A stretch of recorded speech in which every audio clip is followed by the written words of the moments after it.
Hey Amelia, I thought it'd be fun for us to talk about college majors. Thinking back to high school, I remember when some students would apply to college with their major and career path in mind, while some others were still trying to figure that out. I feel like I was one of those students who was trying to figure that out.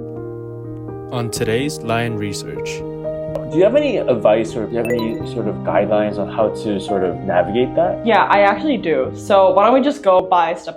The first one I kind of want to talk about is what are your strengths and passions? This is kind of like a question that asks you, what do you enjoy and what are you good at? So you kind of have to think about what you want to do for the future. If you enjoy doing that for the rest of the 4 years of college that you're in. Choosing a major kind of also relies on the things that you enjoy. So you cannot choose a major just because you want to be the final goal. For example, you cannot choose to be a biology major just because you want to be a doctor later, because if you are not interested in all those topics that you need to take as a biology major, then you should not be a biology major. You should kind of change to something else. However, you should also take into account about what you're good at. For example, if you're good at math, you don't only have to be a math major, you can be an engineer, you could also be a chemistry major. There are a lot of different ways that you could choose your major. It's mainly about what you actually enjoy and what you want to do, and most importantly, what you're good at. Great. Also, what I was thinking was maybe you could also, kind of consider what you have experience in, right? Yeah. Could you maybe elaborate on that a little bit? For me, during high school, I really had a deep interest in biology and psychology. So while I was applying to college, I was kind of debating a lot between like what major I should do, because for me, my end goal was to be a surgeon. So that requires all the subjects a biology student should be taking. And if you're pre-med in college, you are required to take all those STEM, really hardcore chemistry and biology classes. And yet I was like, oh, but at the same time, I really do have an interest in psychology. So here, what you can do is actually do a double major. So I applied as a double major in psychology and biology. And it's actually, I do not regret doing this because I do really enjoy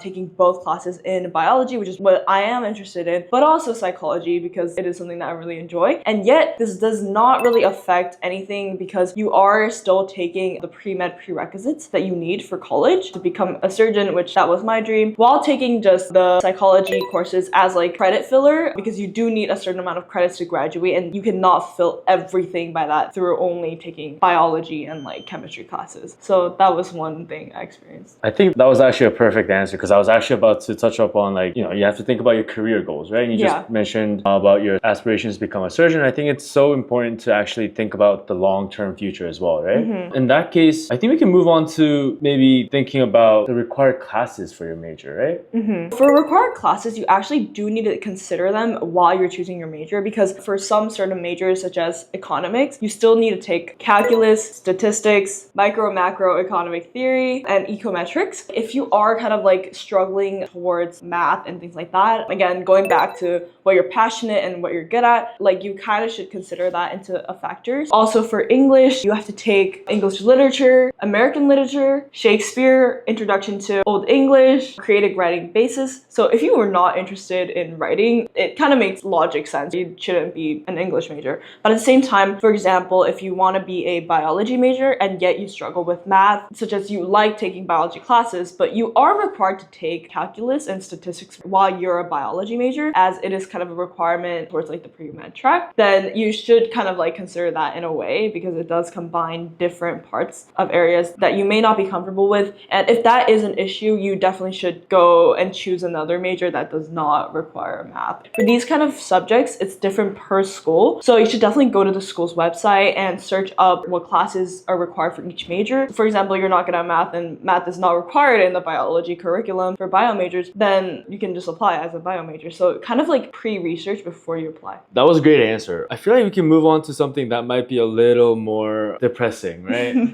Because I think sometimes we do need to be a little more realistic with our future. So could you maybe touch on return on investment? Yeah, basically return on investment is you have to think about your future while you're in college. So choosing your major, you got to be smart about if the amount spent on your college tuition is getting paid back through the future jobs you're getting with your major. So for example, like Berklee College of Music, the tuition is about $83K. So basically you kind of have to think about if you're going to be a music major, is the school you're applying worth the tuition? Are you going to make that much after college? For most music students, like if you're really successful, you do make a lot of money. But if not, there are chances where you would rather be losing money than you're gonna be making. So you gotta kind of think and choose your major well. For example, go to a school that has a really good program for your specific major. If you want to do biology, find a school that is really highly ranked for biology and choose wisely in what major you're gonna choose, and think about how much money you're gonna make and kind of compare that to your tuition fee. Because if you're making less than what you're paying for your college tuition, that does not kind of make sense and it's not worth it. It either means you should be changing your major or you should be going to a different college. Perfect. I feel like we could also kind of talk about how competitive the major is, because for each school, the acceptance rate for certain majors may be a lot higher or a lot lower as opposed to others.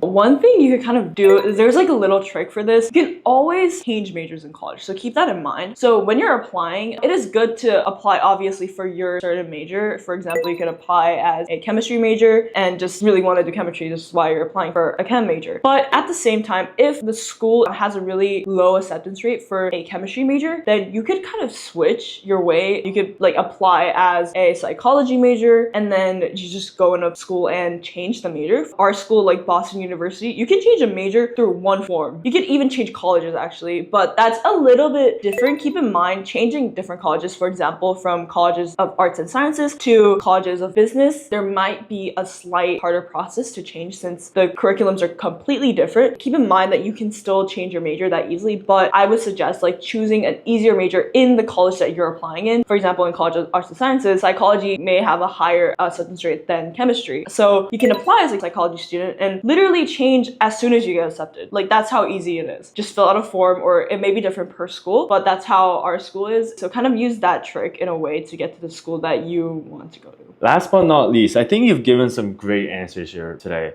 But let's say a student has taken all this information in, they've sat and they've thought about it for a week, but they still can't think of a major they want to decide to major in. What should that student do? Now, there's a special case for these kind of situations, and students can actually choose to go into a college as a undeclared major. And this undeclared actually can be even in different colleges. So you can be an undeclared major for College of Arts and Sciences, or you could also be an undeclared major for business or like in general. So there are a lot of options to choose from per college, but like this way, you get to take all the general classes that you are supposed to take. For example, like the core curriculums. All schools kind of have a core curriculum where you're supposed to kind of take certain classes. There's no way you are graduating without taking those classes. So for the first year, you can kind of take those classes in addition with other classes that you may have a bit of interest in, you're not sure. So you can actually take them and you can have a vibe, or you can have a certain feeling that this is the right one for me or not. And a lot of colleges allow you to stay undeclared up to even sophomore or junior year. So you have a lot of freedom in choosing what you actually want to do. There's that option. And also you can apply as undeclared, and then suddenly before you even go into the college, you have a major that you want to do. You can just quickly apply for that, and you can just email the college and you'll just switch your major. So it's a really easy process. Good thing about undeclared is that you can always switch your major. Thank you so much for your thoughtful answers. I think all your answers will be very helpful for any student who has any sort of doubt on what they're going to major in. Do you have any final words of encouragement maybe for those very students? So for all the students who are worrying about what major you should be choosing for college,